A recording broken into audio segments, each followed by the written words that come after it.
Oke teman-teman sekalian, saya ingin mereview salah satu pusaka yang baru tadi malam saya dapatkan. Ada 3 pusaka yang saya dapatkan, salah satunya ini ya teman-teman.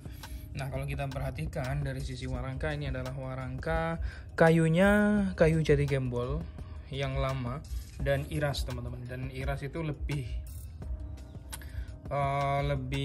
disukai atau lebih diminati oleh masyarakat secara luas di dunia pergerisan, karena iras itu menyambung teman-teman antara gandar dengan pelokan.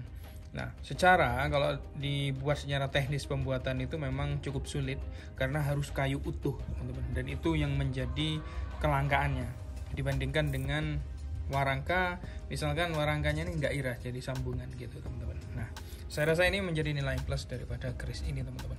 Oke, selanjutnya adalah bagaimana kondisi kerisnya. Kita buka, bismillahirrahmanirrahim.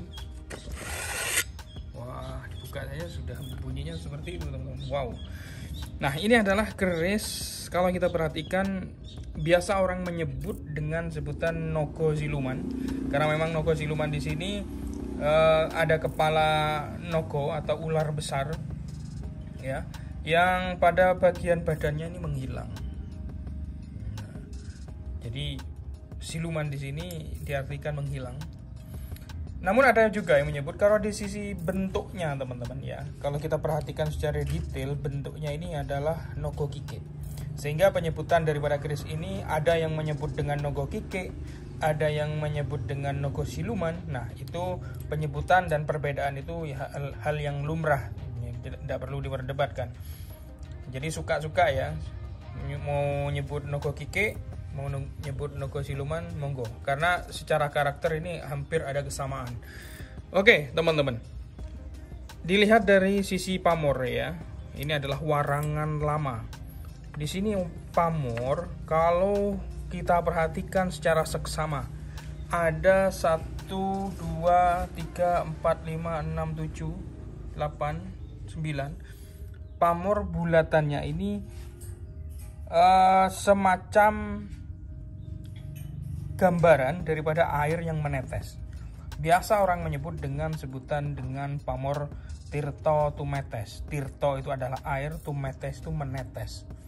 Nah, bagaimana makna ini bisa terbawa kepada penggambaran daripada pamor keris? Kalau kita pelajari teman-teman, sifat daripada air itu yang menetes secara lama kelamaan ya, meskipun menetes di atas batu sekeras apapun, maka lama kelamaan adalah batu tersebut akan menjadi hancur ataupun bolong ya permukaannya.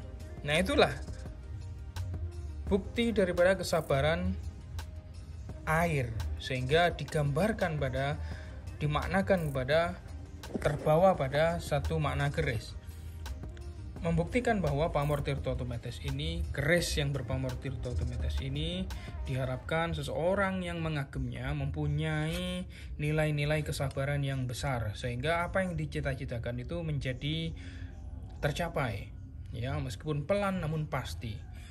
Nah, kalau kita perhatikan pada nogo yang ada pada gandiknya ini ya, adalah nogo siluman atau nogo kike ya. Nogo siluman biasanya memang dari dulu itu diagem oleh para minimal itu bekel anom. Bekel anom itu seperti halnya kalau sekarang ini teman-teman, perwira remaja polisi misalnya. Jadi yang mempunyai satu kelompok yang diketuai ya. Bekel anom dulu itu adalah seorang perwira remaja, mempunyai 6 sampai 10 pasukan, 6 sampai 10 anggota di bawahnya yang terorganisir untuk menumpas ke sebuah kejahatan. Minimal seperti itu. Ke atasnya lagi biasanya diagem oleh para demang ya.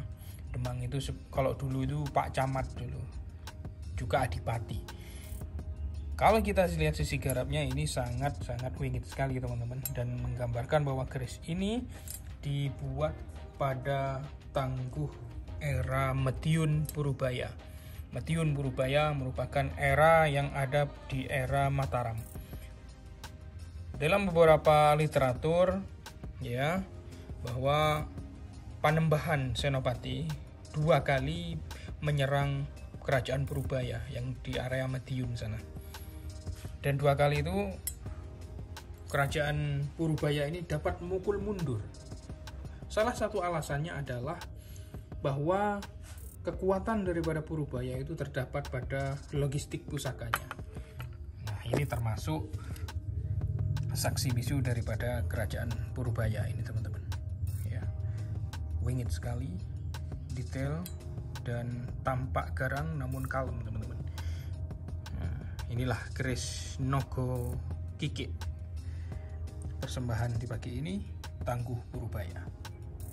Sekitar abad ke-17, yaitu 1600 sekian.